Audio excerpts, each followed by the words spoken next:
Good evening, everyone. Thank you so much for joining the season one, episode one of Money and Skills with Dalan and Michele on the Skills Recharge live podcast. So, what I wanted to do is just switch it up. I want to be a student of my own work. I want to practice what I teach others to do. So, I was like, okay, Michele, you are encouraging everyone to be seen and be more visible. So, going live is a thing right now.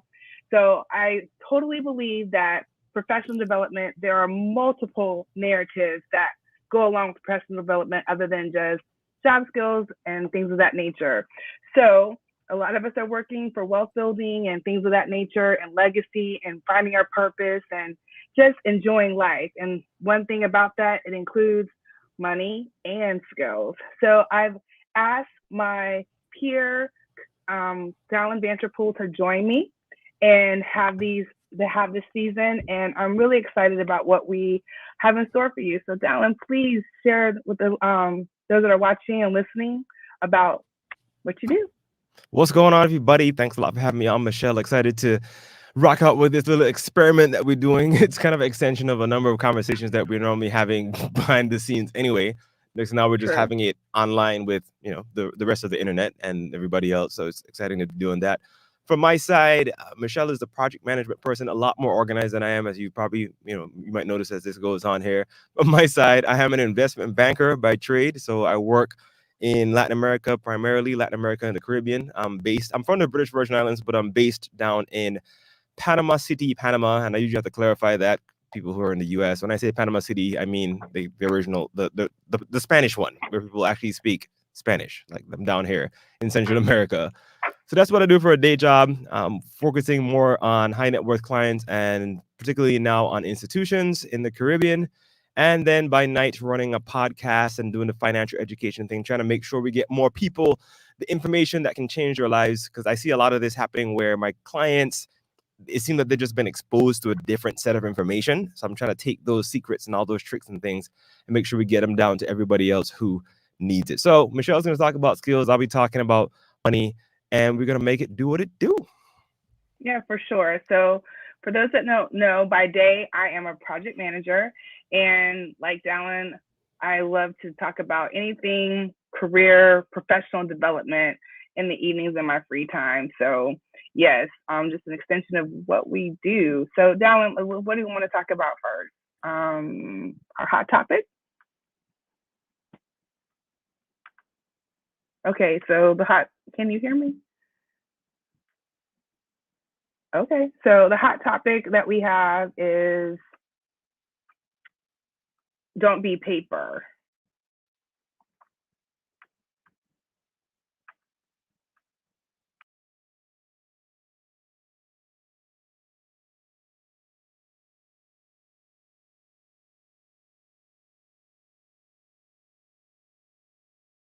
Your name on LinkedIn.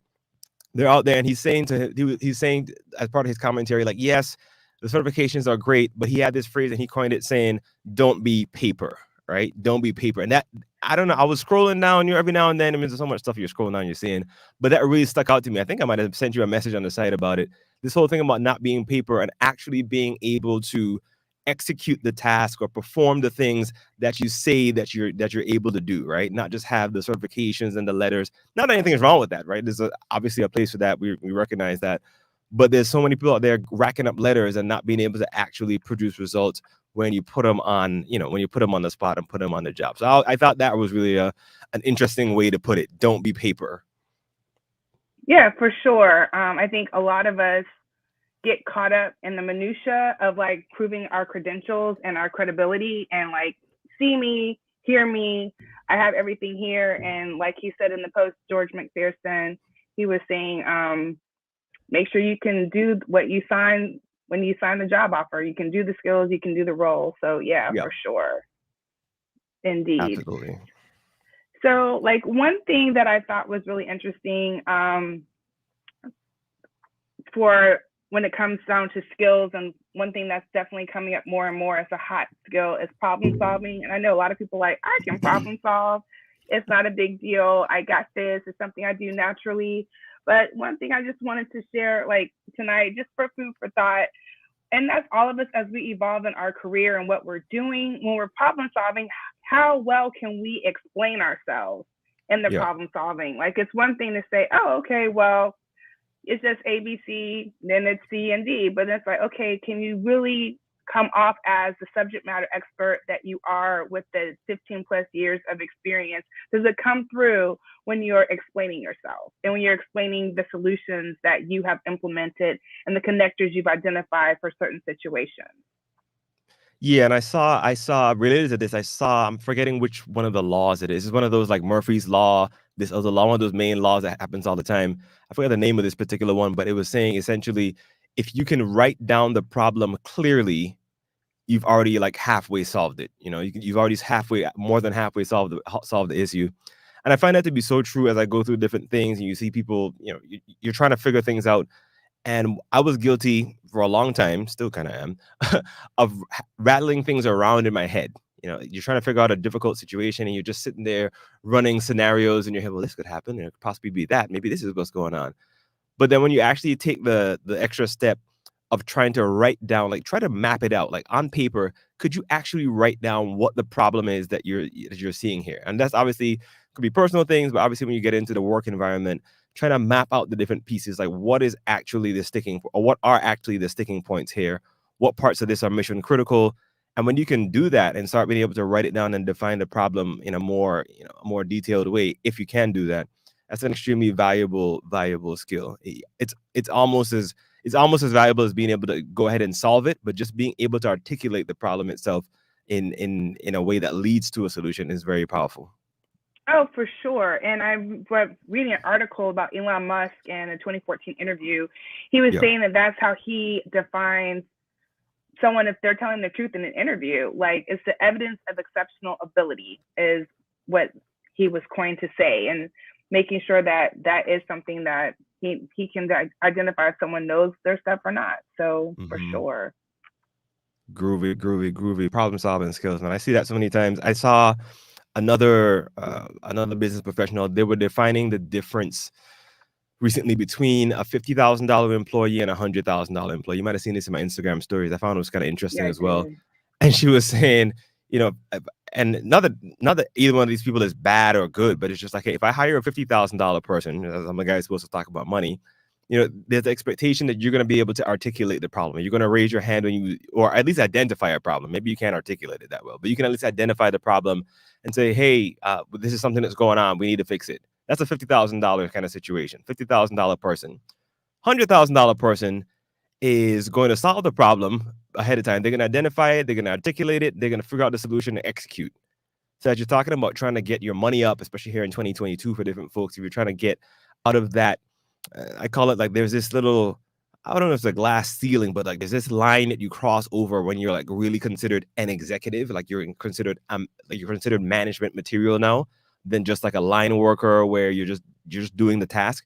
But if I think it's an important point to mention that if you're trying to cross over that line, the problem solving ability is a big sticker where you can actually start making that happen.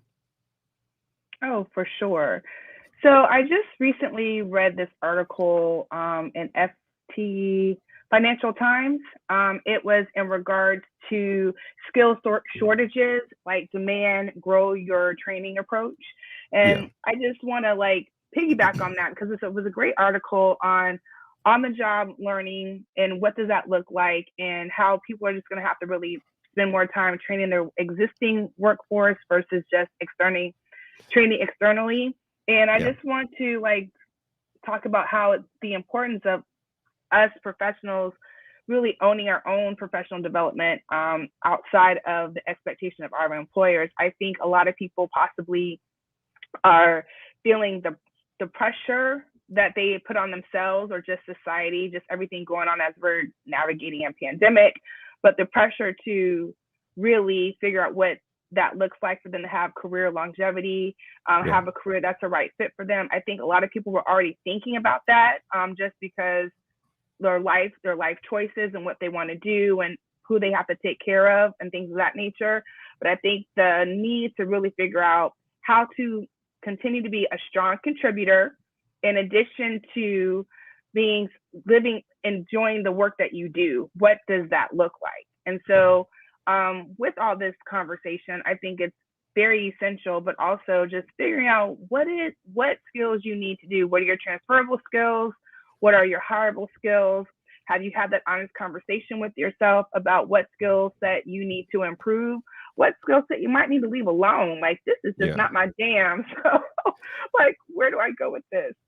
I've gotten to a point, and I don't know who's listening to this might get in trouble, but I've gotten to a point where I realize in the business world, or in the corporate world at least, like, if you can execute extremely well, like, there's some people you see out there who are you think to yourself, this person's a complete disaster. Like, why are they here? Why don't they get fired? Like, you don't understand, like, why is this person?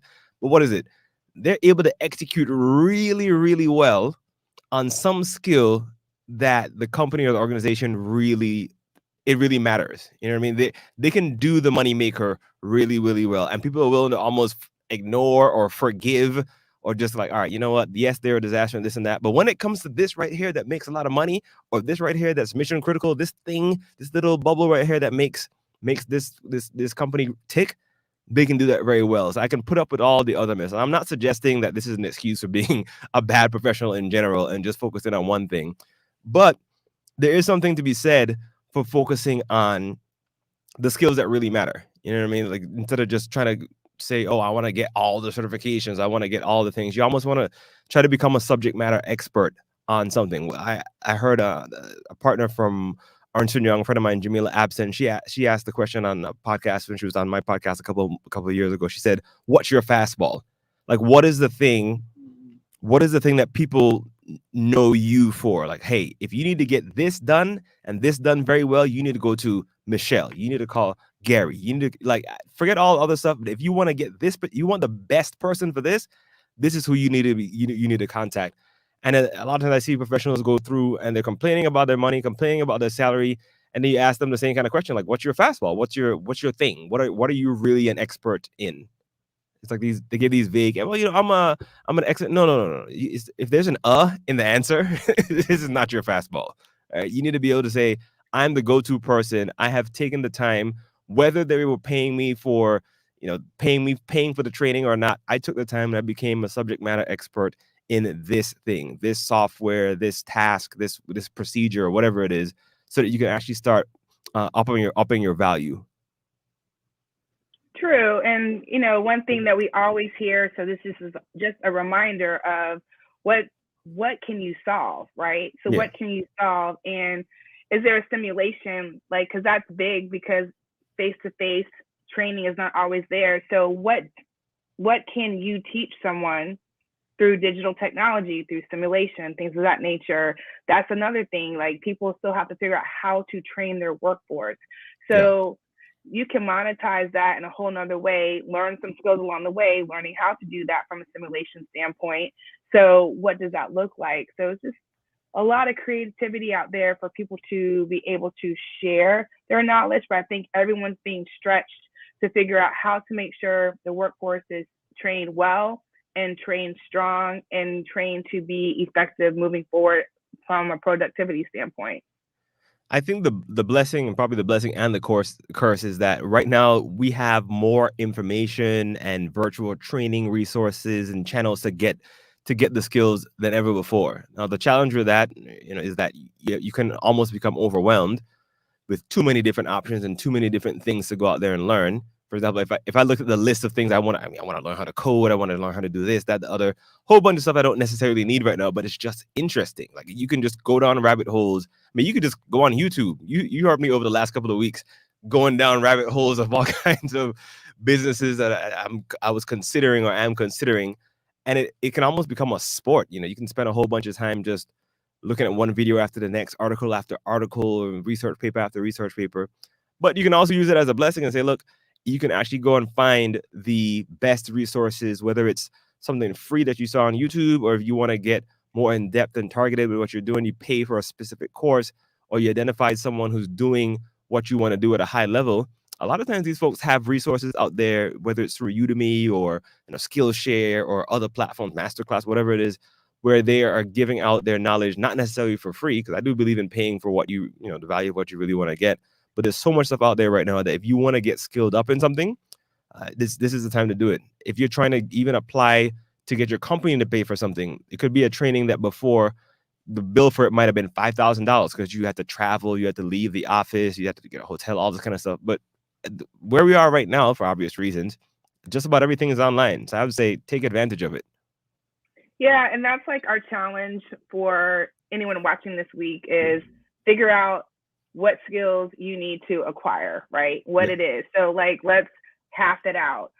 One, what interests you? What do you think? My biggest thing is what can you see yourself doing a year from now? Maybe 5 years from now might be too far in advance for some people, but a year from now, where do you see yourself wanting to be? So are you following people on LinkedIn that are in that industry? Are you following the experts? Are you listening to the publications? Are you listening to the podcast? Are you reading the articles? Are you really figuring out what aspect of it? For example, if it's human resources, well, what do you want to do? Recruiting? Do you want to do planning? Like, what part of it interests you? Do you want to be a career coach? Because sometimes I think people get career coaching versus human resources a little muddled sometimes. So it's like finding your lane and what does that look? Do you want to work in a specific industry like accounting? Do you want to work in cybersecurity? What is that? And like, how are you going to develop that? Do you need a mentor? When do you need a mentor? And are you in a space to be a mentee, fully present and understanding the expectation, establish the expectation of what you want from a mentor, and then also like what do you want to be as a mentee? And then like you said, like figuring out how you're going to do it, free resources, LinkedIn Learning, or all the way up to paying for something. Yeah, a lot of stuff out there right now, man. I mean, I think the other side, as you mentioned, the LinkedIn stuff, one of the features that LinkedIn has that, since we're on LinkedIn here anyway, one of the features I think a lot of people overlook sometimes is that if you're trying to connect with someone, obviously LinkedIn is a little more, you don't get to connect with just anybody. You have to have like some mutual connections in between, unless you're paying for LinkedIn Premium, the whole nine. But you can always follow someone. There's an option in there when you go to connect with them. You don't necessarily have to send a connection request. If they're doing something interesting or something that you find useful, I found a lot of times I would start following someone and then start engaging with their content. And then eventually you can send in the request or send them a message or whatever it is. I find that works out a lot better than just sending a cold random, connection request. That's the feature I think people can take advantage of as well. And if someone that I don't know connects with me, I look at their profile, but I'll always send a message, especially if we had no communication before. I'm like, hey, thanks for connecting. Or I look at their profile and I really figure out what they've done. And I comment like, oh, your body of work is great. Or it looks like you've done great things if they've had posts or the company they work for. Like, or you look like a stalker. Just tell the truth, Michele. You're trying to figure out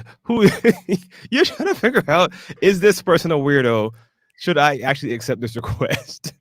Hey, I need to engage. That's part of keeping your stride. Engage with people. So I'm like, let's chat. I need to know what you do. How can we work together? Are we just following each other to follow? And what can I learn? Because we can always learn something new. Something I don't know, and vice versa. So I'm always in student mode. I'm like, let's get it. Fair enough. I think you're checking to see who's the stalker, but whatever you say. It's okay. That's fine. I'm standing by the networking aspect. Thank you. Oh, okay. It's all good. Oh man. So, all right. So what's going on?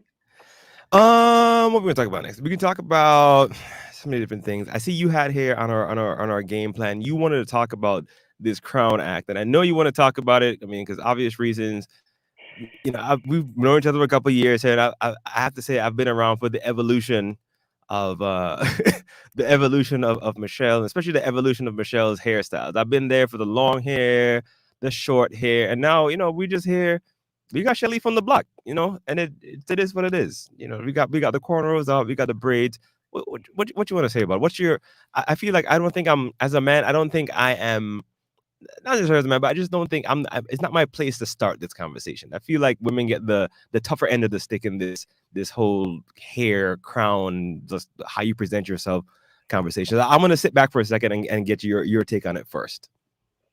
Well, I think it's something that this has been going on forever. The Crown Act stands for Creating a Respectful and Open World for Natural Hair. It's a law that prohibits race-based hair discrimination, which is in denial of employment and educational opportunities because of hair texture or protective hairstyles, including braids, braids, locks, twists, or bantu knots. And it's passed so far in 14 states, and to date, this 14 states have passed this law, and there's 36 more states to go. So basically, I just want to add a voice to it because it's something that's still going on. I think hair discrimination is something that a lot of women of color have experienced in some form or fashion, whether they realize it or not. And I just want to just, wave my flag of support. And this is it, just adding another voice to this narrative that is something that if you're not aware of it, just please make yourself aware of it. And if you are just trying to understand what other people go through and things, because we all have different things that we all go through, be it if you're just whatever, all of our journeys are different and we all have different things that impact us. And then I know certainly this is something that impacts women like myself. So I'm all about it. And I'm like, please, we want to all be comfortable in what we do. And confidence is something I think that it shows up in many ways, and being yourself just helps you be able to be more confident in the workplace and shine and freely share your voice, because your voice matters.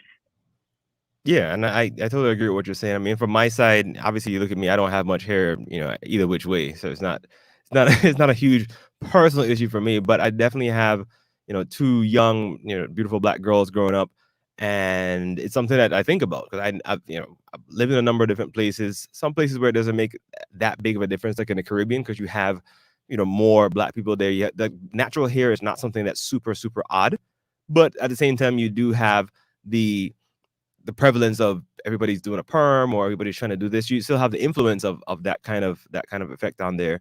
But I do have two little beautiful Black girls, and I think about it, especially when I saw the oldest going to school. She started school last year, knowing that I went to drop her off. I'm like, it's a lot of Becky and Kate's. She's the only kid who has this kind of kinky curly hair. And, fortunately for now, it has not been an issue that we had to address with her or have a conversation. I haven't seen any reports of necessarily bullying or anything. But in the back of my head, I keep thinking at some point this might happen. And we're going to have a conversation about, reinforcing her self-worth and all that kind of stuff. So for now, we're just trying to make sure she knows that she's beautiful, knows that how the way her hair naturally is fine. If she decides to do something with it later on, that's a whole other conversation we can have. But I definitely support the idea of letting people rock their natural hair how it is. But this is my question. Just if I could push back on it just a little bit, do you think, and this is just a question, folks, this is not an opinion of mine. This is just a question. Don't DM me about this. Don't get in the comments. This is my question. With the whole conversation about natural hair or being able to wear your hair in its natural state, do you think there is, how do I phrase this? Do you think there's still I don't know if it's a line, or do you still think there's a way where, okay, you can say you're wearing your natural hair professionally or neatly? Is there still an untidy? Is it just a blank check for people to just show up however they want to show up, whichever way, and we have to be like, oh, that's fine. Like, you know what I mean? Like, is there still, even if you have your natural hair, is there like professional style of, is there a professional way of styling your hair that looks neater? And then this is a little bit kind of wild, or is it just like, hey man, whatever people want to do, Boris Johnson, just let them do it? Yeah, we will have an HR expert to come on and talk about that specifically. I'm not HR. Yeah, I just don't. I don't. And this is the question I'm asking. I don't know. I'm just putting it out there to see if there's like a, if I decided just to stop shaving, even for the men, if I decided to just let's say I wanted to grow an afro. My afro is not going to happen, by the way. But if I wanted to just, wear an afro out, I just decided to stop shaving for, 6 months and it's just going crazy or whatever it is that just cool? People just have to suck it up and like, whatever, he's wearing his natural beard, I guess. Or is there still a line where you like, okay, yes, I'm natural, I'm doing my own thing, but I still need to be neat? That's the question I wonder about sometimes with whether we're just giving out a blank check. Industry, everyone's different. So every industry is different. Every role is different. I think it comes down to what's the expectation of the role and what goes along with that. But I do want to share that Michele Brown did say that she loved your fastball comment in terms of my expertise. What am I a SME on? She said that was so good. So thanks, Michele, for sharing. Groovy. Thanks a lot, Michele, Yep. for checking us out.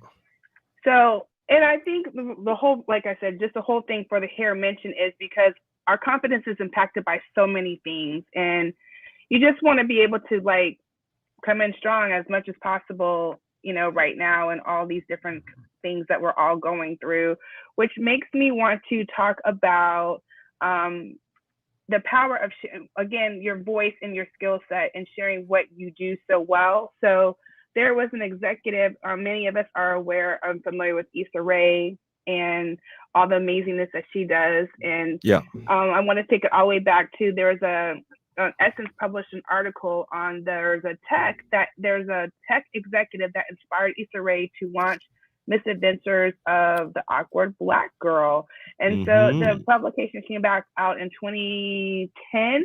A communication executive, Leslie Peterson, and she was just basically sharing her story. And like a few years later, Issa Rae put out there that story impacted her, sharing her voice and what she wanted to do, and how she was moving forward. And she actually put a tweet out there saying, I am the example of what you put in this article. And so another group that always comes to mind for me is the Gen Xers. Like, I'm a Gen Xer, and for sure, I talk to a lot of different women that are doing amazing things. They're like doing their thing, but sometimes they shrink back, and men too, not just women. They shrink back, or they're like, here I am at this crossroads in life. And I'm like, you're not dead. Share your skills, share your expertise. I mean, anyone can be that inspiration to someone to do amazing things like that one article did for Issa Rae. Like, I just want to just give a high five, you got this, to anyone out there that's afraid to share their expertise, reluctant, or they're just tired and they're like, man, I've given and given, I've shared and shared, now what? I'm like, share it anyway. Share it, move it, because you never know what game-changing information your voice and your expertise is going to give someone. So this is a conversation I had yesterday with some folks. Oh, this is a conversation. I was talking. It was another training session I had with some folks in the UK, and one of the questions, it happened to be a group of women, by the way, and one of the questions that came out was along these same lines, like, hey, how do I get, I think the way she phrased it was like, how do I get out of my head and gain the confidence to share the expertise, or share the idea, the business idea, or just get over that confidence get over the lack of confidence rather, and get out there and do things. And I think that's exactly it. That's the kind of response I gave her. I said, listen, so many of us get intimidated by the fact that somebody else is doing, we think somebody else is already doing what we're doing, or they're doing it better, or they're doing it bigger.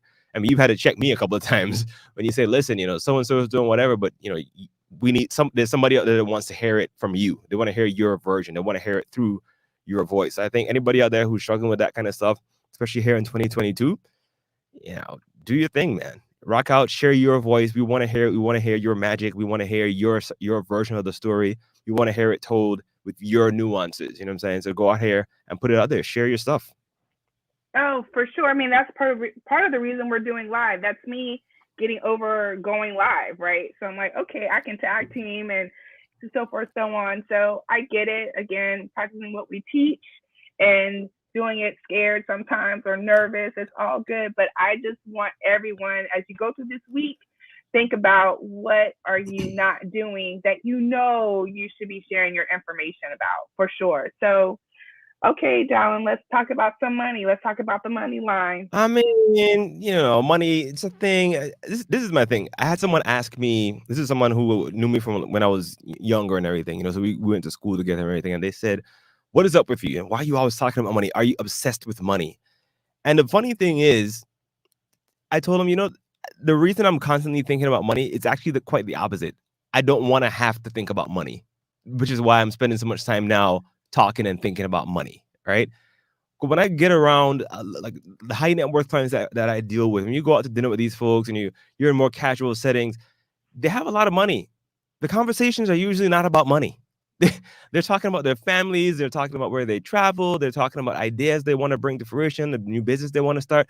they're actually not just sitting around all the time obsessing over money, because they did that. They went through that phase already, right? They spent the time mastering money so that money didn't have to master them. So it's always ironic to me when people come and say, well, why are you always talking about money, or why are you so obsessed about money? Or they, go misquoting the Bible with the whole, money is the root of all evil thing, which we know is not what it actually said. Love of money. Whole other sermon. I know it's Sunday, but people do that kind of stuff. And interestingly, the folks that don't have money are the ones who are going to spend more time thinking about money, because, okay, I got to pay this bill. Every decision you make is always driven by what can I afford this? I want to get to the point where, Michele, not that I'm trying to spend irresponsibly or just do whatever, but I want to get to the point where money or the price or the cost of something is not in the top 3 factors that go into my decision. If I'm thinking about going on a vacation, I don't want to, it's a whole other world out there. I want to think about, how much time do I want to spend? What are the amenities there? I want to think about that kind of stuff. I want to think about, do I want to go on that long flight? I want to think about that kind of stuff. But I don't want to be thinking or limited by how much money I have to spend on this. I may spend a lot. I may not spend any at all. I might fly in first class. I might fly coach. But I just want to have that freedom and that flexibility to know that I'm making the choice and my bank account is not making it for me. You know what I mean? I do. So connect the skills to it. So this is where it comes in. I wrote a blog post that I got a decent amount of attention a year and a half ago. It ended up in my book, No Boss, Only Clients. And it's talking about this concept called the money line, right? And this is how I see companies. I have gotten over, and this is the background of this, by the way, comes from me being an auditor first, working with like Ernst & Young, BDO, being the auditor for major companies, then moving over into the banking world.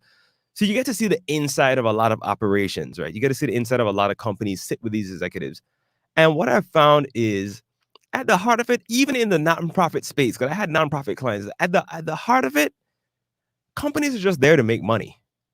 Like you can try to sugarcoat it, talk. I don't care if you're a nonprofit. You can sit there talking about you have all these benevolent goals and your corporate philanthropy and da da da da. You can have all that stuff that you do on the side, but at the end of the day, companies are not there to help you fulfill your hopes and dreams. They're not there to help you build your career. No one goes and there's no business owner that says, you know what I'd like to do? I'd like to risk my financial future and stay up all night building a business so that Michele can have an amazing. No, like I'm sorry to break the romantic. They're not saying that. Companies exist to make money. Now, if you, in the process of doing, if you can help them make money, and in the process of that, you get your goals accomplished and that kind of stuff, great, they'll rock with you. But I guarantee you, as soon as you stop making that company money, your importance drops, right? So in every company, there's almost a river, which I call the money line. There's a river of things going through the company. And the closer you are to that assembly line, that river of things that really makes the money flow in the company, the higher you're going to get paid.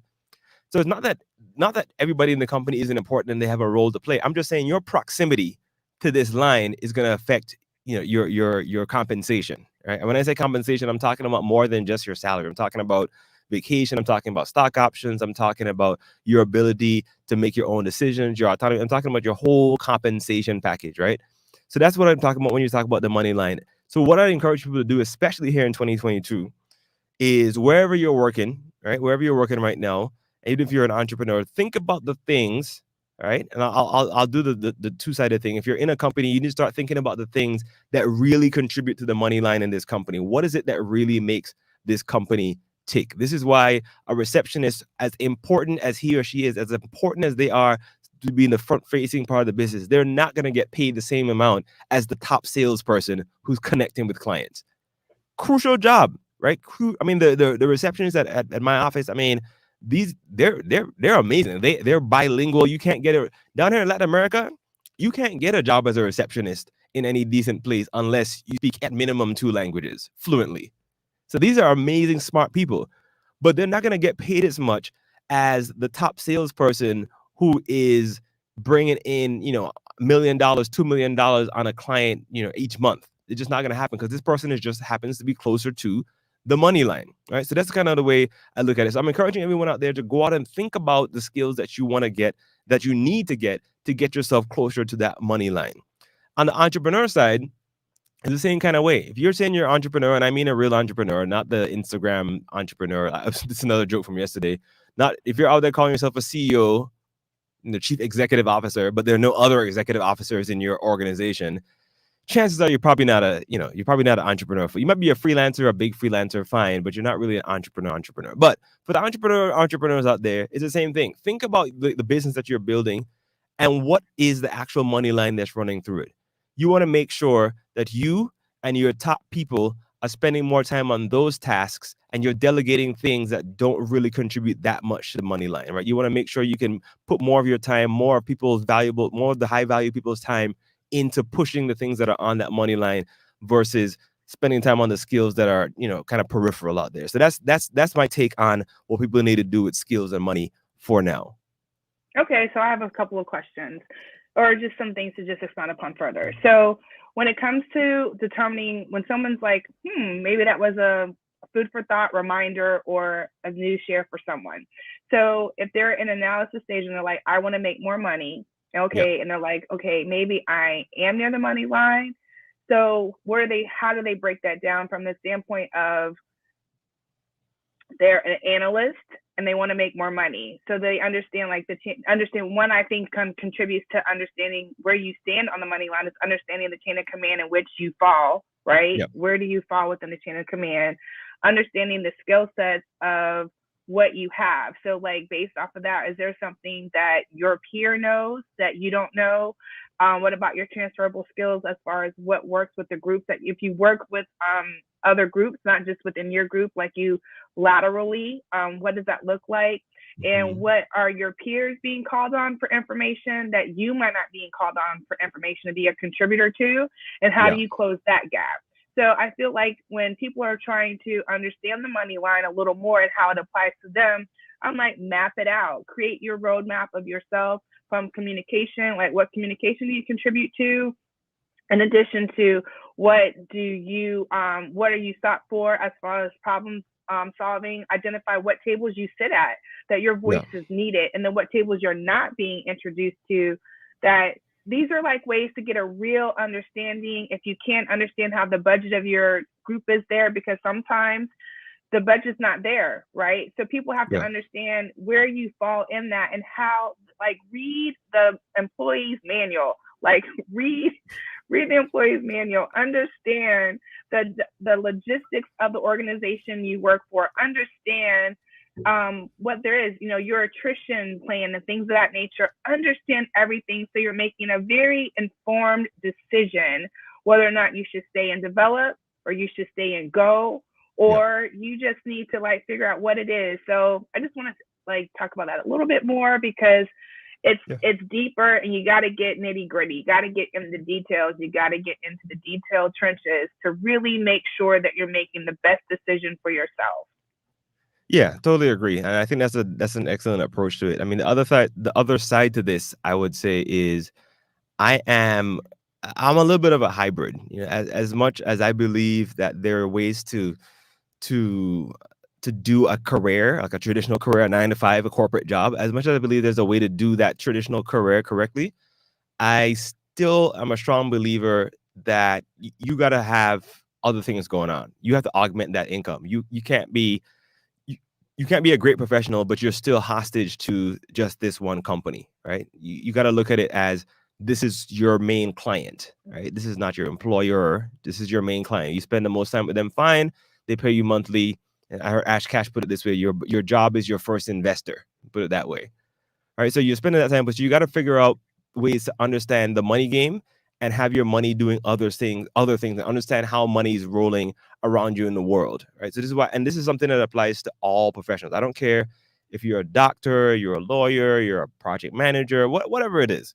You still need to understand. The people I see who are becoming the most successful are folks who understand the money roll. Like my clients, from a banking perspective, a lot of these folks, they're regular people. They don't necessarily have a financial company or a job. Like some of them, they just have regular old companies, whether it's a supermarket or whatever other business that's not necessarily financial related.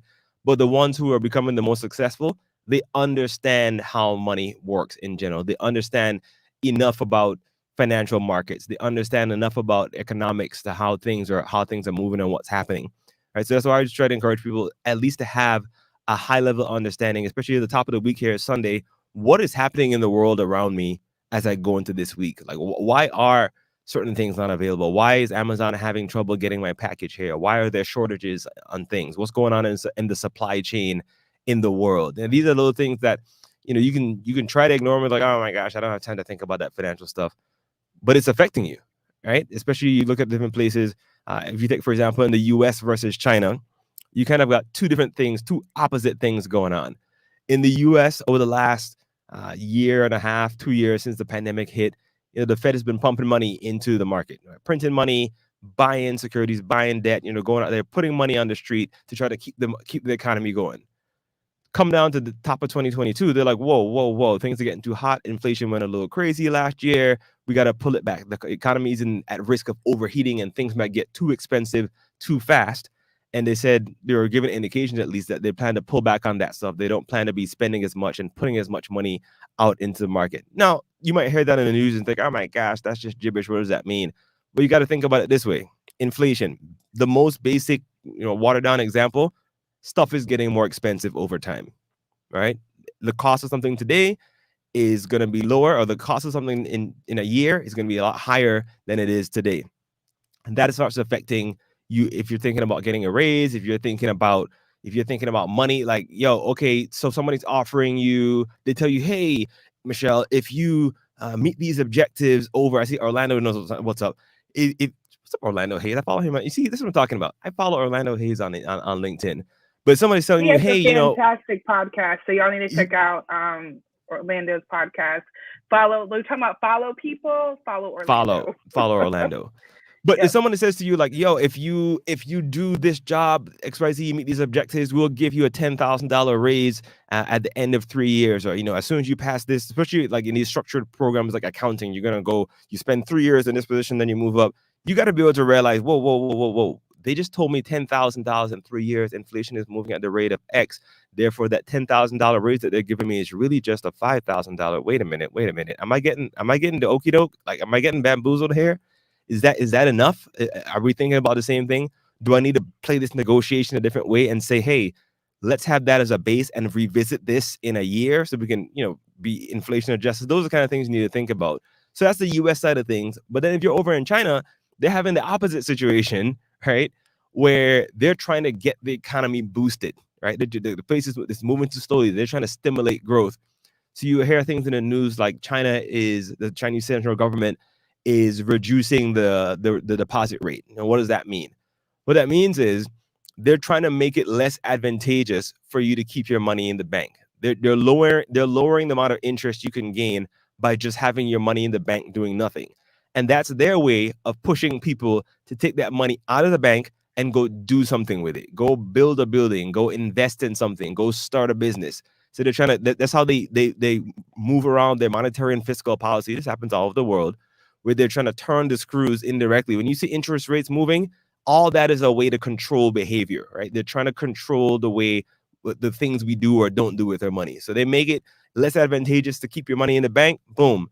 All of a sudden, they're like, okay, if you're going to lose money in the bank, then they're going to say you need to get out and do something. A couple of years ago in Europe, they went all out. They had negative interest. Like, you're getting punished for trying to save your money. You put $100 in today, it will be less than $100 in a month. So don't put it in there. Go do something with it. Invest it. Do something else. So all those kind of things are things we need to understand. If you jump down to a place like the Caribbean or Latin America, it's a whole different ballgame. I've talked to clients, for example, in the Caribbean they're earning like 1% or less than 1% on a deposit. Like, say they had a 1-year deposit. If you're a bank or something like that, and you come to Latin America offering people a 1% rate, you'll get laughed at, because where they're at down here, the competition, the market is different. Just a whole kind of different vibe. You got to be talking 2.5, 2.75, 3% up to get anybody's attention. So all that kind of stuff matters, because you might be saying to yourself, oh, I'm just here, I'm going to invest in the U.S. stock market. I'm going to invest in the New York Stock Exchange, and I'm going to do all this stuff. I'm going to go on and get some Amazon, blah, blah, blah, blah. But if you're not aware of how things move in different places in the world, you could have been earning a better return on your money by investing in Latin America, right? You could have been earning a better return on your money by doing some other project in the Caribbean, but you got to be aware of the different things that are going on. You talk about treasury bills. Like, when people think about treasury bills, the first thought is usually just to go to to a UST bill, right? That's like the gold standard, the global standard for treasury bills. But you have to understand that there are governments all over the world that are issuing treasury notes or sovereign debt, like country debt.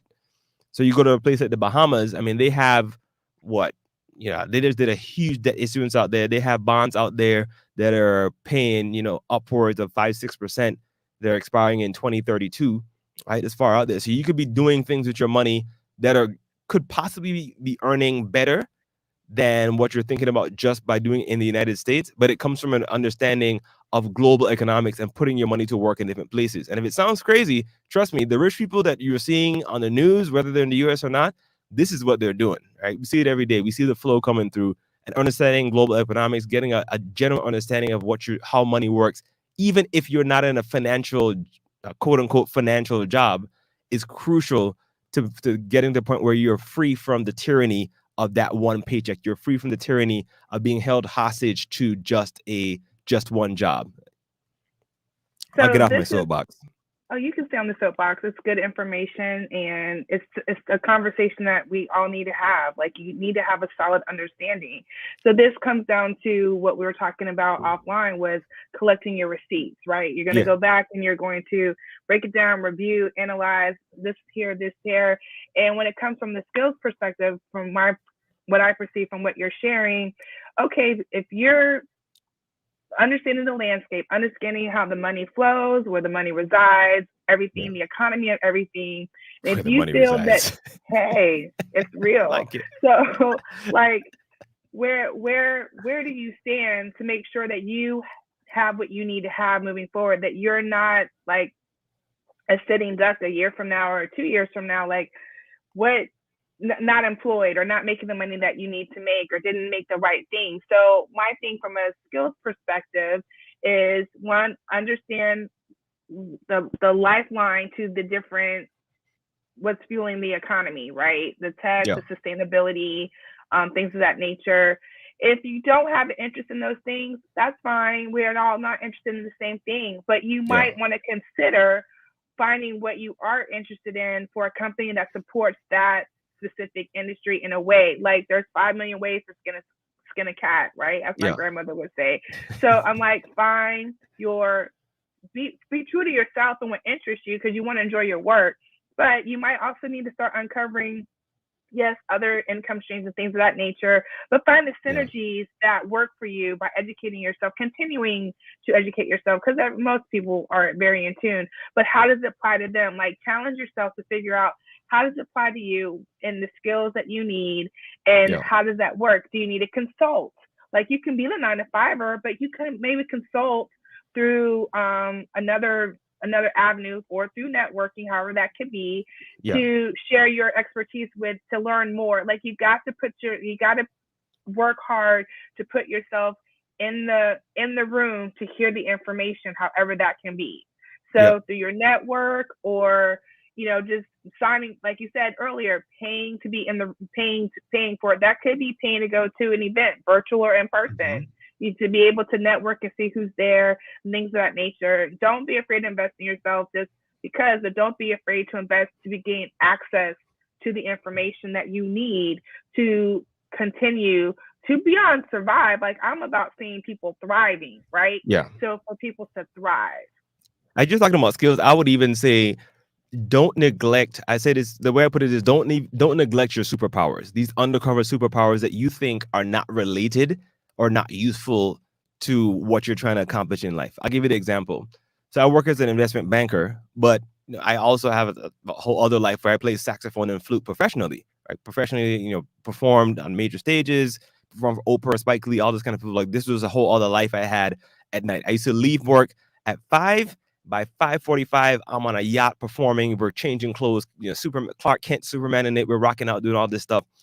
And for a while, I tried to play that down because I wanted to be, the corporate guy. I wanted to be seen as an executive, right? And I started playing that back and playing it down. When I moved to Latin America, obviously my Spanish was not amazing, still not that amazing. I can handle myself pretty well enough, I don't say so myself. But I got in here, first 3 months, you walk into the company, everybody down here, most people speak English anyway, but you want to be part of the general conversation. And you have not experienced, if you think going to a cocktail party is awkward when you walk up to the little group and you're trying to like, smidge your way into the conversation and try to find a way when someone says something interesting or topic that you're trying to jump in. If you think that's awkward, multiply that by 10,000 when you can't even understand what the conversation is about. When people are a little bit tipsy and they're talking about a whole bunch of craziness, they're speaking fast, you don't even know what they're talking about in a different language. And one of the ways I was able to punch through that is by tapping into the superpower. I pulled in skills that people that you wouldn't think apply in a corporate arena. First Christmas party. I'm on the job 2 months. Stepped outside of my car, got the saxophone, jumped up on stage with the DJ, and rocked it for like 10 to 15 minutes. Like just smashed the set. Had a pre-recorded mix set up like how I'd do if I was going to perform somewhere else. Jumped on stage and rocked it. What did I do? The month before that, I listened to the radio, went around as I'm going to the restaurant. I see what people are bobbing their head to. I threw in all the Latin hits. People are like, oh my God, that's crazy. This guy's crazy. Jay-Z style is crazy, man. Did all that kind of stuff. And what happened? Immediately, even though my Spanish skills weren't the best, people are suddenly endeared to you. You're suddenly interested. You got the attention of the executives in the room. Like, oh, this guy, that took some balls. Like, I mean, to jump up here in a room full of strangers and do that. Oh, he has this extremely high level skill that he can execute. Maybe he can do the same thing in the office. One thing led to the next. Next thing you know, that same night, I got invited to a private party at one of the directors of the bank's houses. His country is like, it's a super crazy villa out in the countryside. And then I'm mixing with all the executives who are way above my weight, right? That came from not just doing a good job in the office, but that came from using these side skills that you would think need to be discarded because you're in a corporate space. So I'd say, look, man, if you're out there and you have other skills that you're thinking about that you have, don't be afraid to try to find ways to creatively use them as well. Don't leave your creativity at home just because you're in the office. And don't be afraid to don't shrink back and not share what you do, because you just never know what opportunities. And that's something I'm always reminding myself of. And I'm just like, share your expertise with people and move forward from that. So yeah, for groovy, sure. Groovy. What you gonna tell the people to do this week, Michelle? What are we gonna do? Don't feel guilty. Agreed. You agreed? Yeah. Don't feel guilty, and that applies to a lot of different things. One, if you need rest. Don't feel guilty. If you don't feel guilty, and from a standpoint, no, it's a real conversation. So I don't feel guilty to rest. If you need rest. Because I talked to an amazing professional this week. She's on her game, doing all sorts of stuff, and I'm like, man, you got a lot going on. So one thing that came to mind as I reflected upon that conversation with her, and it didn't apply, but it just made me think, like, we push ourselves so hard to excel. Generally speaking, most executives do, or they aim to be a high performer in life according to their definition, beyond what their employer might ask of them, right? Or their clients might expect of them. And it's like, you got to find a balance in that. And that's one thing that I kept thinking about, like, I want to encourage people to do in the midst of being the high performer that you are, making amazing moves that you're doing. Find time to rest and don't feel guilty about that. Set the parameters. Your weekends are your weekends. You don't respond whenever. People can send emails whatever time of the day, but you can still have your set time that you dedicate to responding to these emails. And these are just reminders I'm giving. A lot of people are like, I know that, but sometimes we need to be reminded. So these are the reminders, right? The reminders of boundaries, the reminders of rest, the reminders of don't feel guilty for taking a few moments for yourself. Don't feel guilty for exploring something that has nothing to do with your job. Like, if you want to learn something, then learn it. Read something just because, not because you're trying to do whatever. Like, people can get so caught up in that, and they're like, they see the posts on social media, and there's all these people doing, especially on LinkedIn. People are getting their certificates and certifications, and they finish this class and that class, and it's like, kudos to you. But sometimes it's not about that, because it's a overall package, right? Because the overall package comes up, because like you said, sometimes after meetings, people don't want to have small talk about what they just talked about, the P&L or whatever. They want to talk about, what was your favorite college memory? For me, I enjoy studying abroad in the Caribbean. So, like, sometimes hey, it was amazing 2 summers. So, like, these are things like you have to be able to develop something or have something else to talk about than just business. And for some, that's a skill, and that's the skill of storytelling.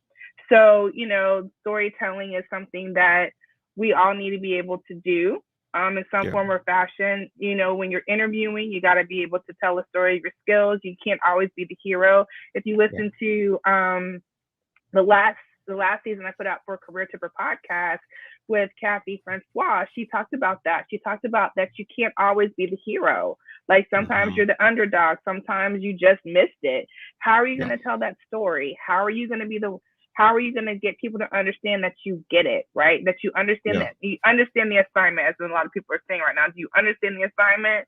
How can you tell the story to say that you understand the assignment and that you are exactly who you say you are, and then some, because you can explain yourself well?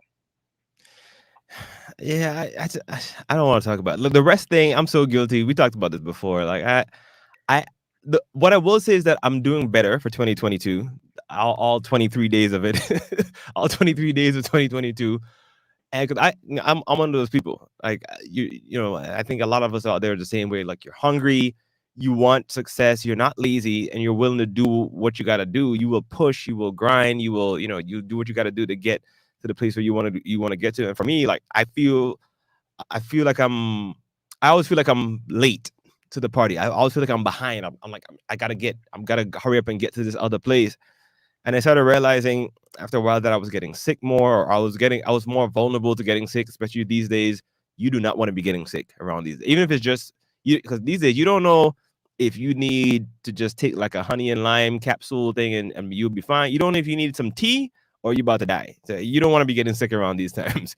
So I started having these situations where I felt like I was more susceptible to getting sick. I was becoming more irritable, or I'm working and I'm doing all this stuff, but I wasn't making the best decisions. I wasn't putting out the highest quality work. I was having trouble being creative. So I had to pull back and really just try to learn how to relax and rest. I mean, this December was the first time, I think it was the first time. I think this December was the first time I traveled without a laptop in like 15 years. That's Because huge for normally you. I'm like, no. I gotta, just in case something pops up, I I can't just trust the phone. I gotta have a laptop in case I need to go on and do this, like if a client call. This is the first time. I mean, I remember it was weird for me going through, what do you call it, like the TSA, the security thing in the airport. Because I was like, oh, this was easy. Is this how you people travel all the time? I was like, tell my wife, is this what it's like? I was telling my wife, well, you don't have to take a whole bunch of crap out your bag and they're scanning you down and you get pulled aside. I'm used to having like microphones and laptops and all this work stuff just in case. But yeah, you just got to learn how to rest. I'm still working on it. I would admit this is something I need to figure out, because I will wake up feeling guilty or not rest well because I'm feeling guilty because of all the other stuff that I could be doing. But it's something for us to all learn how to do. So I'll work on it. Maybe before we get done with this series, I'll figure out how to relax. We'll keep you posted on that. Yeah, okay, that's fine. That's a work in progress. We're all work in progress.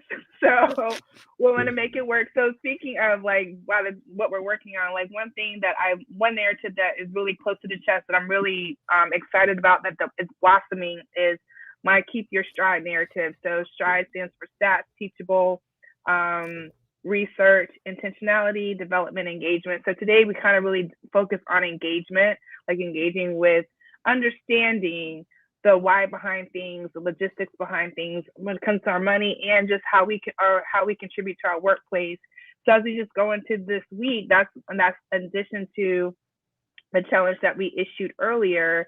I really want everyone to just think about their engagement and their approach and their communication style and that aspect of how they interpret communication that's being given to them, and then also how they're sharing it as well. I think that's the skills. Just food for thought. Just think about how it is, and are you reading something that's a differing opinion from you, and how do you process that? How do you respond from that? Do you keep your cool? Are you okay with it? Are you researching further? Does it make you think of your own perspective a little different? Because our skills are so many things. It's hard, it's technical, it's soft. Our narratives are intertwined, and it's a constant work in progress. And some of us are going through development we don't even realize it. So yeah. Groovy, man. I think there's a lot of good stuff got talked about tonight. I know we don't want to just talk about stuff for talking about its sake. We want to give Right. folks a little bit of homework. When I say homework, I mean it's not homework. We're not in school here, but you know what I mean. We're gonna give people an action item, something you can actually do. And for this week, or a little mini challenge, as we're talking about skills and we're talking about money and all this stuff, we want you to go out there. And this week we're gonna start picking. Right? We're not trying to finish everything and become amazing by next Sunday when we come back on, but you want to pick a skill that you can commit to, and you can commit to mastering it, and one that you're actually going to get paid for, right? So you're picking this skill. I mean, not just picking it out of the air. There's some criteria here. You got to pick a skill that you can commit to, that you're willing to commit to mastering. I'm using the word commit here, to mastering it. So that you're going into this knowing that it may take some time. This is not a YouTube video you're going to watch in 12 minutes with 3 ads in between and click off and put it and fast forward. No, you're going to commit to mastering it, and one that can actually get you paid, one that can get you closer to the money line, whatever that looks like for you, whether you're in a corporate job, a 9 to 5 kind of situation, or you're doing something more entrepreneurial. Pick a skill that you can commit to learning, and you want to research and do what you have to do to figure out how much that's really worth on the market. And I think that's an important part too. Not just how much is it worth in your organization, but how much is the market willing to pay? You know, how much would somebody else pay for it? Because you might be getting lowballed in one spot. You might not realize that that skill is worth a lot more other places. They might not want to tell you how much because they don't want to get you in a situation where it's going to be an expense for them. So this is what we're doing this week. We're picking that skill, do the research, figure out what it is. What's the skill that's going to get you closer to the money line? That's homework for this week. I love it because the market value, I just love that you mentioned that because the market value is key. Knowing your market value, that's helping so many people in negotiation right now that are looking for jobs and like, well, what do I say? How I handle my salary negotiation? Market value. Get on the different websites, salary.com, so forth, so on. Just for example, Glassdoor. Read the reviews. Read what people are saying for the salaries and the skills associated with that. And also, like, size yourself up and see and go according to averages. Read job reports, read the different things that companies put out about what they're looking for. Don't be afraid to ask about the salary for those of you that are looking for jobs. And like Dalan was saying, do the cross check. And I think we'll share what we're up to as well next week, so you know that we're doing the work that we're sharing too. So there's more to come. But thank you so much for joining us tonight for our first episode. Thanks, everybody. Stay profitable and have a powerful week. Thank you.